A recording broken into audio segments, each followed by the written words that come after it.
इस तरह से हमें दिख रहा है कि सामने वाली छत से पत्थर आ रहा है और आरोप आप किसी और पे लगा रहे हैं और फिर लाठीचार्ज हो रहा है। 82 से ज्यादा लोग जेल चले गए, 2000 लोगों पे मुकदमा हुआ। ये जो भय का माहौल वहां बना, लगातार मेरी वहां के बहुत जिम्मेदार लोगों से बात हो रही। 17 तारीख को हमारा सम्मेलन था, वहां मैं गया। 12-15 दिन के उसमें कितना बदलाव है बरेली में कि आज लोग वहां डर के सा है। बुरा ये है कि उनकी धार्मिक आस्थाओं को भी ठेस पहुंचाया जा रहा है, नमाज नहीं पढ़ पा रहे, उनके घरों में बुलडोजर चल रहा है। एक नई प्रथा जो उत्तर प्रदेश में लागू हुई है, ये कानून का राज नहीं हो सकता है। वो सुना है ना आपने, जलते घर को देखने वाले, फूस का छप्पर आपका है, आग के पीछे तेज हवा है, आगे मुकद्दर आपका है। तेरे कत्ल पे मैं भी चुप था, मेरा नंबर अब आया। मेरे कत्ल पे तू भी चुप है, अगला नंबर आपका है। ये कल आज जो वहां हो रहा है, कल उत्तर प्रदेश के किसी और जिले में भी होगा। कब तक चुप्पी रखेंगे? तो ये अन्याय रुके, उसके लिए किसी मेरे जैसे एक आदमी को खड़ा होना पड़ेगा, अपने जान को भी दांव पे लगाना पड़ेगा, जान की बाजी लगानी पड़ेगी कि अन्याय बंद। और मैं अपनी ड्यूटी कर रहा हूं, क्योंकि मैंने पार्लियामेंट में ओथ ली है कि देश के प्रत्येक आखिरी व्यक्ति के लिए भी हम लोग खड़े रहेंगे, उनकी आवाज बनेंगे, उनके पर अन्याय होगा, उनके अधिकारों पर अतिक्रमण होगा तो उनकी आवाज उठाने का काम करेंगे। मैं अपनी ड्यूटी कर रहा हूँ। मैं पूछना चाहता हूँ, अगर आज वो अवैध है तो कल तक वो अवैध कैसे था? फिर ये प्रशासन, एडमिनिस्ट्रेशन, सरकार क्या कर रही थी? पिछले 8 साल में क्यों नहीं देखा गया कि वो अवैध है? क्या लोगों ने जबरन कब्जे कर रखे हैं? लेकिन वो घटना के अगले दिन ही बाद अवैध कैसे हो जाता है? उसमें बुलडोजर कैसे चल जाता है? कौन से कोर्ट के आदेश चला? सुप्रीम कोर्ट की फटकार लगी। मुख्यमंत्री जी जो कहते हैं, पता नहीं उनको कौन लिख के देता, मुझे तो नहीं पता है, लेकिन सच ये है कि वो इस माहौल को बना के रखना चाहते हैं और हम भाईचारे के माहौल को बना के रखना चाहते हैं। मैं मानता अगर वो यही बयान फतेहपुर पे भी देते, जो मकबरा तोड़ने के लिए गए थे, उन पे भी, अपनी पार्टी के नेताओं पे भी कार्रवाई करते, मैं मानता। उनके घर पे भी बुलडोजर चलाते, हालांकि मैं बुलडोजर का समर्थक नहीं हूँ, किसी घर पे नहीं चलना चाहिए, बहुत मुश्किल से घर बनता है, लेकिन मैं मानता अगर वो ये बयान देते कि उनको निकाल दिया धर्म के नाम पे। जब फूल बरसाते हो तब धर्म के नाम पे नहीं लोग निकलते हैं। सब समझ आता है जनता को। क्रांतिकारी नमो बुधाय, जय भीम, जय भारत, जय संविधान। साथियों, दोस्तों, आप जो ये भीड़ देख रहे हैं, खास तौर से इतनी भारी मात्रा में जो पुलिस फोर्स देख रहे हैं, यह जानकर आपको हैरानी होगी कि ये भीम आर्मी चीफ चंद्रशेखर आज़ाद को रोकने के लिए उनके घर पर योगी सरकार ने हज़ारों की संख्या में पुलिस फोर्स तैनात कर दिया। जैसा कि आप देख सकते हैं कि जगह जगह पर पुलिस फोर्स लगाए गए हैं, और यह इसलिए कि भीम आर्मी चीफ चंद्रशेखर आज़ाद अपने घर से बाहर ना निकल पाए। जैसा कि दोस्तों आप जानते हैं कि जुम्मे के दिन सैकड़ों मुसलमान आई लव मोहम्मद बैनर जो फटा था, उस सम्मान में उतरे थे और सरकार को ज्ञापन देना चाहते थे, लेकिन योगी सरकार को ये भी मंजूर नहीं था और योगी सरकार ने लगभग सैकड़ों पुलिस भेजकर उन सभी मुसलमानों के ऊपर लाठीचार्ज करवाया था। ये आप अच्छी तरह से जानते हैं। इसके बाद आपको बता दें कि योगी सरकार के आदेशानुसार लगभग 50 मुसलमानों के घर पर बुलडोजर चलाया गया और 70-80 लोगों को जेल में डाल दिया गया। यहाँ तक कि 2000 तक बताया जा रहा है कि मुसलमानों के ऊपर मुकदमा भी ठोक दिया गया। तो इन चीज़ों को लेकर भीम आर्मी चीफ चंद्रशेखर आज़ाद पीड़ित मुसलमानों से मिलना चाहते थे, उनके दुख और दर्द को समझना चाहते थे, लेकिन इतना भी योगी सरकार को हजम नहीं हुआ। योगी सरकार ने भीम आर्मी चीफ चंद्रशेखर आज़ाद को रोकने के लिए हज़ारों की संख्या में पुलिस फोर्स उनके घर छुटमलपुर पर भेज दिया। और आपको बता दें कि जब भीम आर्मी चीफ चंद्रशेखर आज़ाद से पूछा गया कि आखिर वो क्यों मिलना चाहते थे मुसलमानों से और क्यों पुलिस उनको रोक रखी है, तो फिर भीम आर्मी चीफ चंद्रशेखर आज़ाद ने क्या जवाब दिया, जरा आप भी सुनिए। लेकिन जिस तरह से हमें दिख रहा है कि सामने वाली छत से पत्थर आ रहा है और आरोप आप किसी और पे लगा रहे हैं और फिर लाठीचार्ज हो रहा है। 82 से ज्यादा लोग जेल चले गए, 2000 लोगों पे मुकदमा हुआ। जहां तक मैंने देखा, मैंने कई जगह की घटनाएं देखी, हालांकि मैं सहमत नहीं हूं कि पुलिस में और आम लोगों में टकराव, क्योंकि पुलिस भी हमारा हिस्सा, इसी सोसाइटी का हिस्सा है और वो हमारी प्रोटेक्शन के लिए, कानून व्यवस्था संभालने के लिए है, लोगों को न्याय दिलाने में मदद करने के लिए। लेकिन इस तरह कोई घटना बड़ी दिखाई नहीं दी कि पुलिस के साथ कोई सामने टकराव हो रहा। जबकि उत्तर प्रदेश में कई ऐसी बड़ी घटना हुई है जहां पुलिस को मजबूरी में पीछे हटना पड़ा। हमारे सामने फतेहपुर का उदाहरण कि वहां मकबरे पे क्या हुआ। ये जो भय का माहौल वहां बना, लगातार मेरी वहां के बहुत जिम्मेदार लोगों से बात हो रही। 17 तारीख को हमारा सम्मेलन था, वहां मैं गया। 12-15 दिन के उसमें कितना बदलाव है बरेली में कि आज लोग वहां डर के सा है। बुरा ये है कि उनकी धार्मिक आस्थाओं को भी ठेस पहुंचाया जा रहा है, नमाज नहीं पढ़ पा रहे, उनके घरों में बुलडोजर चल रहा है। एक नई प्रथा जो उत्तर प्रदेश में लागू हुई है, ये कानून का राज नहीं हो सकता है। जो जमीन, जो चीज 70 साल से बनी हुई है, अचानक से वो आज घटना हुई, सुबह अवैध होगी, उस पर बुलडोजर चल गया है। इसको किस तरीके से देखा जाए? आप कोई जांच नहीं कर रहे हैं, आप निर्दोष लोगों को जेल भेज रहे हैं। ये जो अन्याय है, ये अन्याय अगर हम सहते हैं तो फिर हमें भी कल जवाब देना पड़ेगा। वो सुना ना आपने, जलते घर को देखने वाले, फूस का छप्पर आपका है, आपके पीछे तेज हवा है, आगे मुकद्दर आपका है। तेरे कत्ल पे मैं भी चुप था, मेरा नंबर अब आया। मेरे कत्ल पे तू भी चुप है, अगला नंबर आपका है। ये कल, आज जो वहां हो रहा है, कल उत्तर प्रदेश के किसी और जिले में भी होगा। कब तक चुप्पी रखेंगे? मेरे पास बहुत काम है, लेकिन जब वो अन्याय हुआ और वहां के लोगों ने मुझसे अपील की कि आपको आना चाहिए। अब सब लोग बड़ी बड़ी बातें करते हैं, लेकिन मुसीबत में कौन आता है साथ, ये देखने की बात है। तो मेरी ये जिम्मेदारी बनती है कि आज जाके उनका हाथ पकड़ूं, उनके आंसू पूछूं, उनकी आवाज बनूं, उनके साथ जो अन्याय हो रहा है उसको लोगों के सामने लाऊं। और मैं करूंगा क्या जाके वहां? मैं कोई भीड़ तो जुटा नहीं रहा, मैं जाके पीड़ितों को सुनूंगा। ऐसा क्या हुआ जी सच्चाई को छिपाने के लिए, वहां जाने से रोकने के लिए इतना बड़ा जो है पुलिस बल लगाया गया है। मेरी पुलिस से कोई लड़ाई थोड़ा ही भाई, कहीं कोई घटना हुई है तो हम लोग राजनीति कर रहे हैं, हम लोगों की आवाज की बनने की लड़ाई लड़ रहे हैं। तो अगर हम लोग उनके बीच में नहीं जाएंगे, उनको सुनेंगे नहीं, तो बताएंगे कैसे? फिर उस पर न्याय कैसे होगा? तो वहां जो अन्याय हो रहा है वो रुके, वहां जो निर्दोष लोगों पे कार्रवाई हो रही है वो कार्रवाई खत्म हो। वो जो वहां जो डर का माहौल है, भय का माहौल है, वो एक अच्छे माहौल के रूप में, सौहार्दपूर्ण माहौल के रूप में उभरे।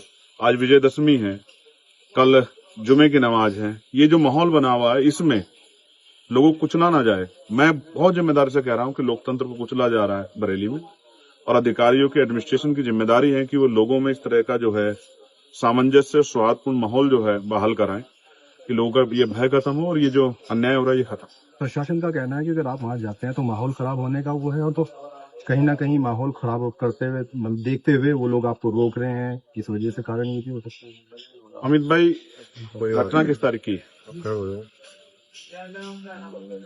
26 तारीख। मैं नहीं था वहां, मैं गया था 17 तारीख में। मेरे साथ हजारों लोग थे, कोई माहौल नहीं बिगड़ा। तब तो हम लोग रैली करने गए थे, अपनी बात करने के लिए, प्रभु सम्मेलन में गए थे। लेकिन आज मैं क्यों जा रहा हूं? क्योंकि हालात ऐसे बन गए हैं, और ऐसे समय में भी अगर आज कमजोरों के साथ नहीं खड़ा हुआ तो कल जवाब कौन देगा? आज सब लोगों की निगाह बरेली की तरफ है। बरेली में जो अन्याय हो रहा है, हैदराबाद से मुझे फोन आए, महाराष्ट्र से मुझे फोन आए, तमाम जो जिम्मेदार लोग हैं, जो दर्द को, तकलीफ को देख रहे हैं, उन्होंने मुझे फोन किए कि आपको जाना चाहिए।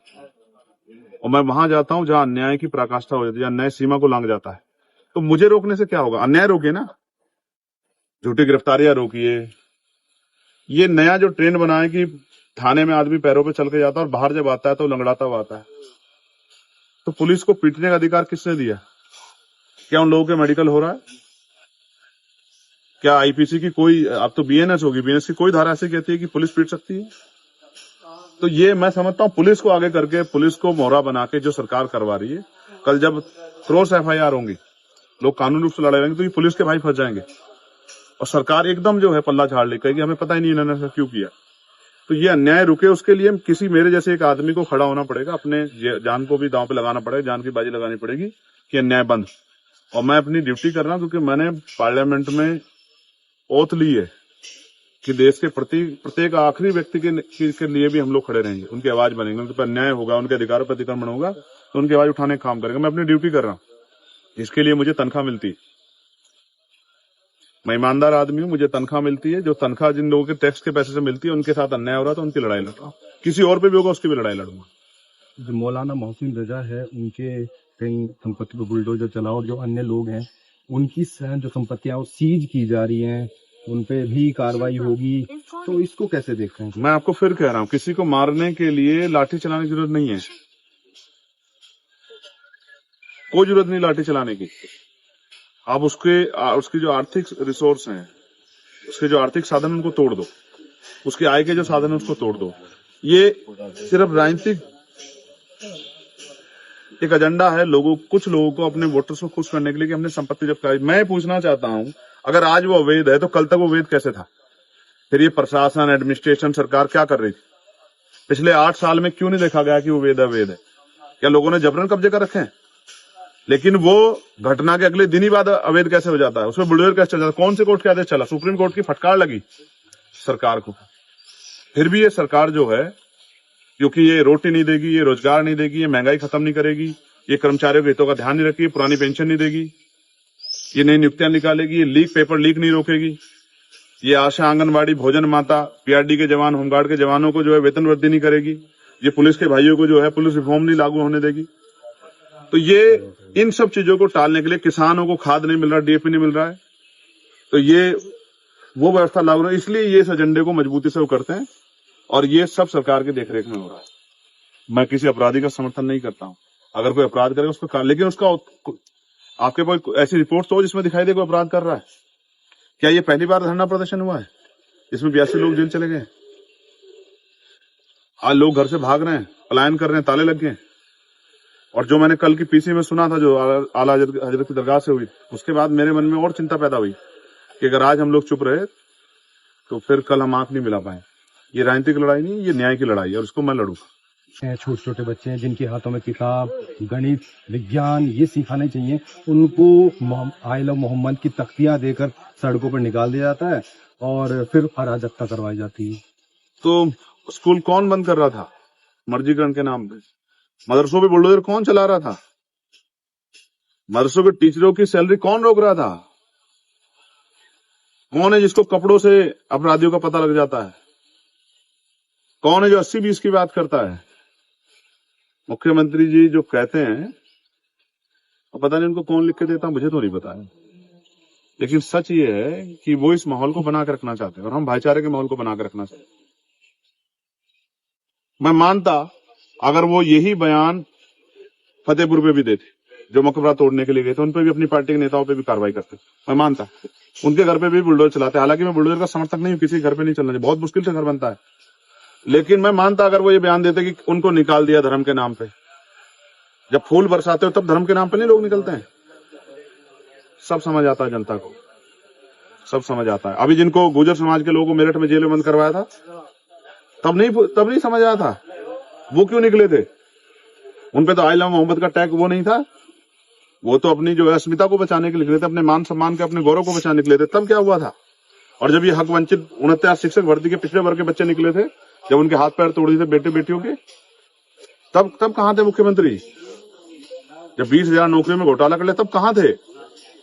जब पाल, प्रजापति, कश्यप, यादव, मौर्य, साक्य, कुशवाहा, जाट, गुर्जर तमाम जो हैं, बिन, केवट, मल्लारा, लुनिया, चौहान, जब इनके बच्चे जो हैं, विश्वकर्मा, सैन, जब इनको नौकरी मिल रही थी और नौकरी छीनने वाले मुख्यमंत्री वो बताएंगे? शर्म आनी चाहिए उनको। उनका ये भी कहना है यूपी में 2017 के बाद कोई कर्फ्यू नहीं लगा। और किट बांटने वाली सरकार ये बात कहेगी? ईद पे जो किट बांटने के लिए बवाई लूट रही थी, वो मौलानाओं को बताएगी? और मौलानाओं का क्या इतिहास है नहीं पता उनको इस देश की आजादी में? मैं फिर आपसे कह रहा हूं, ये शब्द इसलिए यूज किए जा रहे हैं कि वो माहौल बने जिस माहौल से उत्तर प्रदेश की सरकार को राजनीतिक फायदा। इसीलिए वही शब्द बोलते हैं। मुख्यमंत्री आपने देखा कभी रोजगार पे बोलते हो? कभी बेटियों के सम्मान पे बोलते हो? कभी न्याय पसंद भाईचारे बोलते हो? कभी सामाजिक न्याय पे बोलते हो? कभी गरीबों को जमीन देने के लिए बोलते हो? ये भाषण उनके चुनाव में आते हैं और ये जो भाषण आज वो दे रहे हैं, ये उनके परमानेंट 5 साल चलते हैं, जिससे कि प्रदेश में ऐसा अराजकता का माहौल बना रहे और उनको जो है पुलिस को आगे करके इस तरह कार्रवाई करने का मौका मिले और फिर बाद में पुलिस के लोगों का जीवन बर्बाद हो तो उसमें कभी मुख्यमंत्री सामने नहीं आएंगे। मेरी बात को आप याद रखें।